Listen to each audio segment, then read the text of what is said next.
السلام علیکم ورحمۃ اللہ وبرکاتہ۔ امید ہے آپ سب خیریت سے ہوں گے۔ اس دعا کے ساتھ اس کا آغاز کرتی ہوں۔ ربنا آتینا فی الدنیا حسنۃ وفی الآخرۃ حسنۃ وقنا عذاب النار۔ آج کا میرا ٹاپک ہے جنات۔ جنات ایک طرح کی مخلوق ہے جو انسانوں سے پہلے اس کرۂ ارض میں آباد کی گئی۔ یہ مخلوق آگ سے پیدا کی گئی ہے اور اس مخلوق کے جسم لطیف ہیں، اسی لیے یہ ظاہری آنکھ سے نظر نہیں آتی۔ جنات بالکل انسانوں کی طرح کے ہیں، ان کی پیدائش کا سلسلہ بھی نسل در نسل ہے۔ جنات انسانوں کی طرح کھاتے پیتے ہیں اور انہیں موت بھی آتی ہے۔ جنات کے وجود کا انکار کرنا جہالت ہے۔ اس مخلوق کے متعلق اسلامی عقائد کے بارے میں آپ کو بتانا چاہ رہی ہوں کہ جن بھی انسان کی طرح اللہ کی مخلوق ہے، کیونکہ اللہ تعالیٰ نے فرمایا کہ ہم نے جنوں اور انسانوں کو اس لیے پیدا کیا کہ وہ ہماری عبادت کریں۔ یہ مخلوق ناری ہے، یعنی آگ سے پیدا کی گئی ہے، کیونکہ اللہ تعالیٰ نے فرمایا کہ جنوں کو آگ کے شعلے سے پیدا کیا گیا ہے، اور جنات کو بھی اللہ تعالیٰ نے فرشتوں کی طرح کافی قوت عطا کی ہوئی ہے کہ وہ جو جس طرح کی شکل چاہیں اختیار کر سکتے ہیں، یہاں تک کہ لطیف مخلوق ہونے کے باعث انسانوں کے جسم میں بھی داخل ہو جاتے ہیں۔ جنات بھی انسانوں کی طرح اپنے اندر رسولوں کی امت میں داخل ہوئے، اور حضور صلی اللہ علیہ وسلم کی بعثت کے بعد ہر جن کے لیے حکم الہی یہی ہے کہ وہ اسلام قبول کر کے صاحب ایمان ہو کر زندہ رہیں۔ مگر جنات میں بھی بعض جنات غیر مسلم ہیں، اور یہ جنات کے لیے شرعی جو محمدی ہے اس کی پابندی لازمی ہے، کیونکہ قیامت کے روز ان کا بھی حساب ہوگا اور انہیں بھی جزا یا سزا ملے گی۔ مسلمان جن قرآن پڑھتے ہیں اور اس پر عمل بھی کرتے ہیں، کیونکہ ارشاد باری تعالیٰ ہے کہ جب ہم نے چند جنوں کو آپ کی طرف یعنی نبی کریم صلی اللہ علیہ وسلم کی طرف متوجہ کر دیا کہ وہ قرآن سنیں، تو وہ آپ کی خدمت میں آئے اور آپس میں کہنے لگے کہ خاموش رہو۔ پھر جب آپ صلی اللہ علیہ وسلم قرآن سن کر واپس اپنی قوم کے پاس وہ گئے، تو اس میں ان میں اللہ کا خوف پیدا ہو گیا، اور واپس جا کر کہنے لگے کہ اے ہمارے ساتھیو، ہم نے ایک ایسی کتاب سنی ہے جو موسیٰ علیہ السلام کے بعد نازل ہوئی ہے اور پہلی کتابوں کی تصدیق کرتی ہے، اور جو دین حق اور ہدایت کی طرف رہنمائی کرتی ہے۔ اے ہماری قوم، اللہ کی طرف بلانے والے کی بات مانو اور اس پر ایمان لاؤ، تاکہ اللہ تعالیٰ تمہارے گناہ بخشے اور تمہیں عذاب علیم سے بچائے۔ جنات میں سے جو ہیں وہ تخلیقی آدم پر حکم الہی کی جس نے نافرمانی کی، اسے ابلیس کہا جاتا ہے۔ یہ جنات کا سردار ہے۔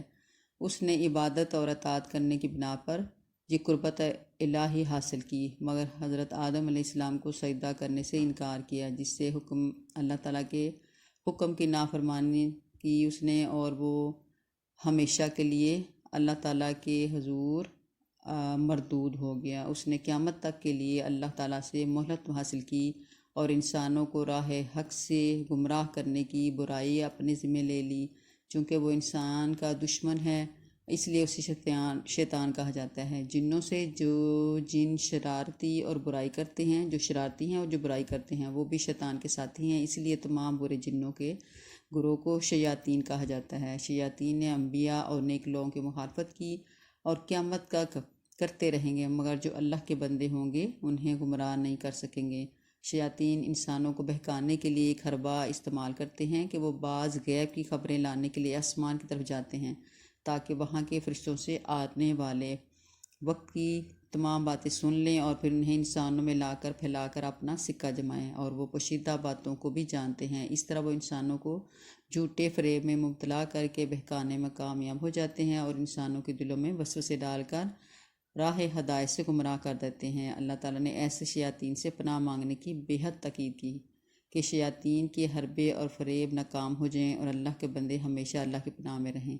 شیاطین کفر کے ساتھی ہیں، اس لیے اسی کا ساتھ دیتے ہیں اور اسے پھیلاتے ہیں، اور جادو کو فروغ دینے میں شیاطین کا حصہ ہے۔ ہاروت اور ماروت، انہوں نے جادو سیکھ کر انسانوں میں جدائی ڈالنے کی برائی بھی اپنے ذمہ لے رکھی ہے، اور خاص کر حضرت سلیمان علیہ السلام کے زمانے میں شیاطین نے جادو کو خوب پھیلایا، اس لیے جادو کرنے والا شیاطین کا ساتھی ہے۔ راہ حق سے گمراہ کرنے والے جنات بھی برے انسانوں کے ساتھ دوزخ میں جائیں گے، کیونکہ قرآن پاک میں ہے کہ جن کہ اللہ تعالیٰ ان سب کو جمع کرے گا اور ان سے کہے گا کہ تم نے بہت سے آدمیوں کو اپنے ساتھی بنا لیا، اور وہ آدمی جو شیاطین کے دوست ہوں گے وہ کہیں گے کہ اے ہمارے رب، ہم تو صرف ایک دوسرے کا ذریعہ بنے تھے، آج ہم اپنے مقررہ وقت تو پہنچے جو تو نے ہمارے لیے مقرر کیا تھا۔ اللہ تعالیٰ فرمائے گا کہ جاؤ، آج تمہارا ٹھکانہ جہنم ہے اور اس میں ہمیشہ ہمیشہ رہو۔ اس سے معلوم ہوا کہ شیاطین کا انجام بھی برا ہوگا، لہٰذا ان سے محفوظ رہنے کے لیے اللہ تعالیٰ سے دعا کرتے رہنا چاہیے۔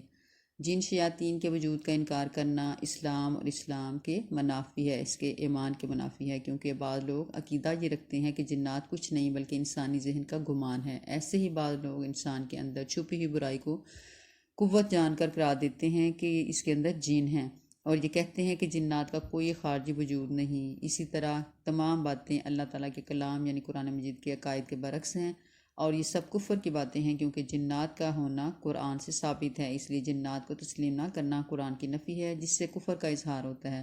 لہٰذا جنات اور شیاطین کے وجود کو تسلیم کرتے ہوئے ہمیں اللہ تعالیٰ سے دعا کرتے رہنا چاہیے کہ اللہ تعالیٰ ہمیں ان کے چالوں سے اور ان کے مکر و فریب سے بچائے۔ آمین ثم آمین۔ السلام علیکم ورحمۃ اللہ وبرکاتہ۔